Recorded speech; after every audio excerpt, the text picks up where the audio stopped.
Welcome to ISR9 news. Telangana కోసం కేసీఆర్ దీక్ష చేసినప్పుడు ఆయనకు చూస్తే నాకు ఏడుపు వచ్చింది.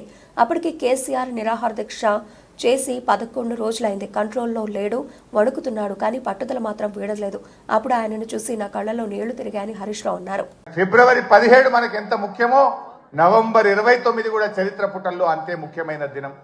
ఆనాడు కేసీఆర్ గారు ఇంకా లాభం లేదు, కేసీఆర్ చచ్చుడో తెలంగాణ వచ్చుడో, అయితే తెలంగాణ జైత్రయాత్ర లేదంటే నా శవయాత్ర అని చెప్పి ఆమరణ నిరాహార దీక్ష కూర్చున్నటువంటి నాయకుడు మనం చూసాం. గాంధీజీ గారి సత్యాగ్రహం చూసాం, పొట్టి శ్రీరాములు గారి ఆమరణ దీక్ష చూసాం. మరి నాడు కేసీఆర్ గారు కూడా ఆమరణ నిరాహార దీక్ష కూర్చొని ఢిల్లీ పీఠాన్ని కదిలించి డిసెంబర్ 9, 2009 ప్రకటన వచ్చిందంటే అది కేసీఆర్ గారి దీక్ష ఫలితం అని కూడా మనం గుర్తు చేసుకోవాల్సిన అవసరం ఉంది.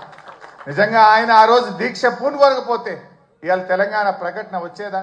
ఎవడెవడో ఏదో మాట్లాడుతున్నాడు. ఆ రోజు చిదంబరం గారు నాకు బాగా గుర్తు, కేటీఆర్ గారు, మా మధుసూనాచారి గారు, జయశంకర్ గారు అందరం కూడా అక్కడే ఉండేవాళ్ళం. చిదంబరం గారు ఫోన్ చేసి ఢిల్లీ నుంచి కేసీఆర్ గారు దీక్ష విరమించండి, మేము తెలంగాణ ప్రక్రియ ప్రారంభిస్తామన్నారు. మీ మాటలకు మేము మోసపోం. మీరు స్పష్టంగా ఢిల్లీ నుంచి తెలంగాణ రాష్ట్ర ఏర్పాటు ప్రక్రియ ప్రారంభిస్తున్నామని స్పష్టమైన ప్రకటన కేంద్ర ప్రభుత్వం నుంచి చెప్తే తప్ప నా దీక్ష విరమించను అని చెప్పి కేసీఆర్ గారు చెప్పింది.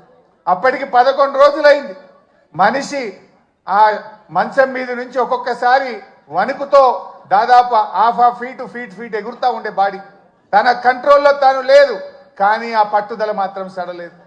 మా కళ్ళల్లో నీళ్లు తిరుగుతున్నాయి, ఎంతో బాధపడ్డాం. కానీ ఆయన మాత్రం కేంద్ర ప్రభుత్వం తరఫున రాష్ట్ర ఏర్పాటు ప్రక్రియ ప్రారంభమైందంటేనే దీక్ష విరమిస్తా అన్నాడు. ఆ రోజు మీరే రాసి పంపండి అంటే జయశంకర్ సారు తన స్వహస్తాలతో తెలంగాణ రాష్ట్ర ఏర్పాటు ప్రక్రియ రాసి ఢిల్లీకి పంపిండు. గదే చిదంబరం గారు ఢిల్లీ నుంచి అనౌన్స్ చేసింది. అది ఆ రకంగా తెలంగాణ తెచ్చుకున్నాం.